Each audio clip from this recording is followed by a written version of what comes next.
Null સે જલ યોજના, આ યોજનાની શરૂઆત જ્યારે સરકાર દ્વારા કરવામાં આવી ત્યારે અનેક ગામડાઓમાં આસ જાગી કે હવે અમારે બેડલું લઈને છેક નદી કિનારે પાણી ભરવા નહીં જવું પડે અને હવે અમારા ઘર આંગણે જ પાણી આવી જશે. કિલોમીટર સુધી લાંબી સફર અમને નહીં ખેડવી પડે ધમધોકતા તાપમાં અને શિયાળાની ઠંડીમાં. પરંતુ શું તમે જાણો છો કે આ નલ સે જલ યોજના અમુક જિલ્લામાં આફત બની ગઈ છે અને અમુક જિલ્લાઓમાં તો માત્ર ને માત્ર કાગળ પર હોય તેવી માહિતી છે એ પ્રકાશિત કરવામાં આવી રહી છે. જી હા, નલ સે જલ યોજનામાં 18 ફરિયાદો છે એ નોંધવામાં આવી છે, જેને લઈને ખળભળાટ મચી ગયો છે. સરકારનો હેતુ તો એમ હતો કે હવે તમામ લોકોના ઘરે સુધી પાણી પહોંચે, મસ્ત ચકલી ચાલુ કરે અને પાણી આવી જાય. પરંતુ આ યોજના અમુક જગ્યા ઉપર ફેલ નીવડી છે. નલ તો લગાવી દેવામાં આવ્યા છે પરંતુ પાણી હજી સુધી નથી પહોંચ્યું, જેના કારણે ગ્રામજનો વલખા મારી રહ્યા છે. નલ સે જલ યોજના થકી ઘરે ઘરે નળના માધ્યમથી શુદ્ધ પીવાનું પાણી મળી જાય તેવા વચન વાયદા કરવામાં આવી રહ્યા છે, પણ કડવી વાસ્તવિકતા એ છે કે નળ તો લાગ્યા છે પણ લોકો શુદ્ધ પાણીની વાટ જોઈ રહ્યા છે.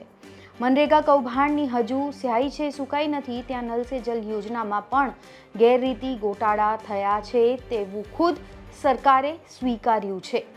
ખેડા સહિત અન્ય 6 જિલ્લામાં નલ સે જલ યોજનામાં ભ્રષ્ટાચાર થયો છે, જેની કુલ મળીને 18 ફરિયાદો નોંધવામાં આવી છે.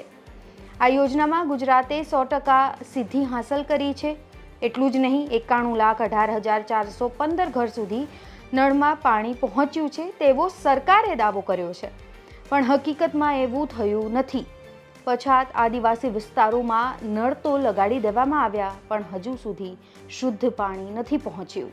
મનરેગા કૌભાંડે તો સરકારની આબરૂ ધૂળધાણી કરી છે, આબરૂના ધજાગરા ઉડ્યા છે. ત્યારે હવે નલ સે જલ યોજનામાં ભ્રષ્ટાચાર ગેરરીતિ કરવામાં આવી છે તેવી વાત સામે આવી રહી છે.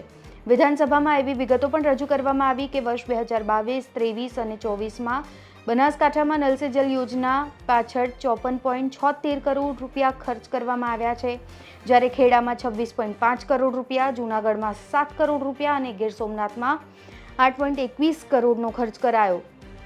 ટૂંકમાં 4 જિલ્લામાં જ 96 કરોડનો ધુમાડો કરાયો. તેમ છતાંય હજુ સુધી લોકોને નળ વાટે શુદ્ધ પાણી નથી મળી શક્યું. મનરેગા બાદ નલ સે જલ યોજનામાં પણ ભ્રષ્ટાચાર, અધિકારી અને મળતિયા કોન્ટ્રાક્ટર માટે મલાઈ મેળવવાની યોજના બની ગઈ, કેમ કે આ યોજનામાં પણ કૌભાંડ આચરવામાં આવ્યું અને બનાસકાંઠામાં 3, ખેડામાં 4, મહેસાણામાં 1, બોટાદમાં 3, ગીર સોમનાથમાં 5 અને જૂનાગઢ જિલ્લામાં 2 એમ કુલ મળીને 18 ફરિયાદો થઈ. આ ફરિયાદમાં આરોપ મુકાયો છે કે નલ સે જલ યોજનામાં ભ્રષ્ટાચાર થયો છે. હાલ તપાસના નામે બધું જ અધ્ધર તાલે ચાલી રહ્યું છે, કેમ કે જે રીતે મનરેગા કૌભાંડમાં મંત્રી પુત્રો સહિત અન્ય કસૂરવારો પણ જેલમાંથી છૂટી ગયા છે, આ જોતા આ યોજના કૌભાંડમાં પણ કોઈને ઊની આંચ નહીં આવે તેમ લાગતું નથી. હવે આ યોજનાની નિષ્પક્ષ તપાસ ક્યારે થાય છે અને રેલો ક્યાં સુધી પહોંચે છે એ જોવું રહ્યું. અત્યારે આ રિપોર્ટમાં બસ આટલું જ. ગુજરાતના તમામ મહત્વના સમાચાર જોવા માટે અને જાણવા માટે આપ જોડાયેલા રહો ગુજરાત તક સાથે. નમસ્કાર.